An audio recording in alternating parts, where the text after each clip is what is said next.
Gym করা অসুর, gym করা কার্তিক তো সবাই দেখেছো, কিন্তু জিম করা গণেশ কি কেউ দেখেছো? দেখোনি তো? আজকে আমি তোমাদের দেখাবো জিম করা গণেশ কেমন দেখতে হয়। তো বিগত 1-2 মাস ধরে আমি আমার জগদ্ধাত্রী প্রতিমা নিয়ে এতটাই ব্যস্ত হয়ে পড়েছি যে আমি কুমোরপাড়ায় যাওয়ার টাইমই পাই না। কিন্তু গণেশ চতুর্থীর আগে আমি গেছিলাম শুধুমাত্র তোমাদের দেখানোর জন্য গণেশ প্রস্তুতি কুমোরপাড়ায়।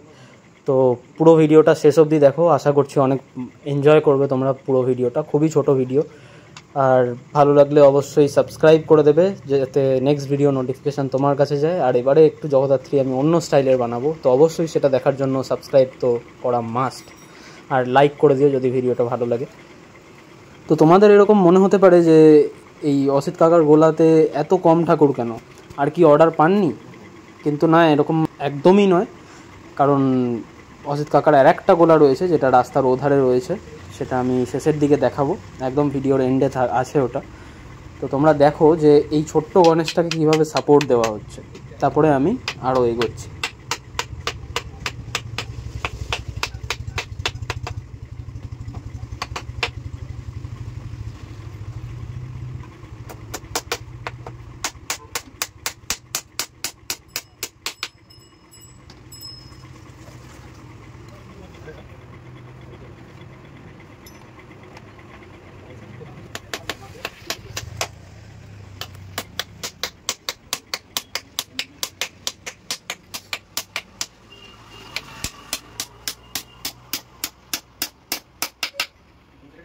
তো অসিত কাকার গোলা থেকে বেরিয়ে সেই রাস্তা ধরে আরেকটু এগুলেই এই গোলাটা পড়বে। যেহেতু এখন বর্ষার সিজন, তাই জন্য এখন পলিথিন দিয়ে ঢেকে রেখেছে যাতে কোনো ঠাকুর ভিজে না যায়।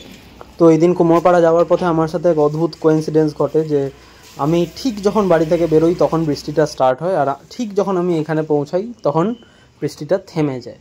তো এইটা দেখে আমার লিটারালি মনে হচ্ছিল যে মেঘ হয়তো আমার জন্যই ওয়েট করছিল যে কখন এই ছেলেটা বাড়ি থেকে বেরোবে, একটু ভিজিয়ে দেবো ছেলেটাকে, আর তারপরে আবার থেমে যাবো, জাস্ট ছেলেটাকে জ্বালানোর জন্য আর কি।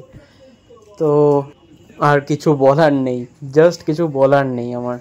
এই গোলাটা, এটা হচ্ছে অসিত কাকার সামনেই পড়বে গোলাটা, আর এখানে গণেশ ঠাকুরের 6 প্যাকও করা হয়েছে।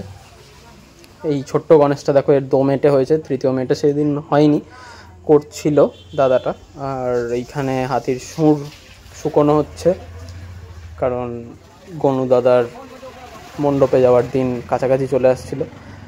এমনকি গণেশের 6 প্যাকও এখানে করা হয়েছে, যেটা দেখে আমি একটুও স্তম্ভিত হইনি, কারণ অবশ্যই নতুন নতুন স্টাইল ট্রাই করা দরকার। গণেশের ভুঁড়ি আছে বলে কি সবসময় ওরমই থাকবে? গণেশের কি ইচ্ছা করে না আমি একটু জিম করে বডি বানাই, যেমন সবার ইচ্ছা করে সব ছেলেদের?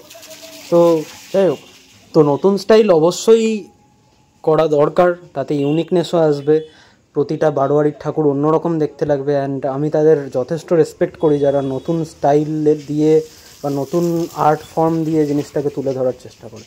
কিন্তু তা বলে কি এরকম যে ঠাকুরকে এতটাই মডার্ন করে দেবে যে এখনকার অ্যাক্টর অ্যাক্ট্রেসদের মতো ড্রেস পরিয়ে দেবে, সেরকম তো ব্যাপার নয়। কিন্তু হ্যাঁ, রেসপেক্টফুল রেখে জিনিসটাকে যদি নতুন একটা আর্ট ফর্ম দেওয়া যায় তাহলে অবশ্যই সেটা অ্যাকসেপ্টেবল। আর যে গোলাটার কথা বলছিলাম অসিত কাকার, এটা হলো সেই গোলাটা। ঘুরতে ঘুরতে চলে এসেছিলাম এখানে।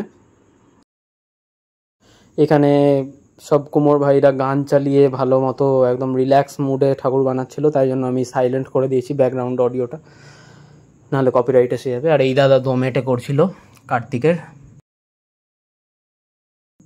আর দুর্গাপুজো তো প্রায় চলেই এলো, সেপ্টেম্বর, তারপরেই অক্টোবরে দুর্গাপুজো। আর সিংহ মামাকে দেখো এখানে রিল্যাক্স লাঞ্চ করে একদম পুরো আরামসে রেস্ট নিচ্ছে, তাই জন্য আমিও আর ডিস্টার্ব করতে যাইনি, বেকার আবার কামড়ে দেবে বা খিমচে দেবে, কি দরকার। যাই হোক, কিন্তু সিংহ মামার বডিটা কিন্তু আমার সেরা লাগে, মানে এখানেই হোক বা সব জায়গাতে যেভাবে বডিটা দেখায়, 6 প্যাক একদম এক ঘর।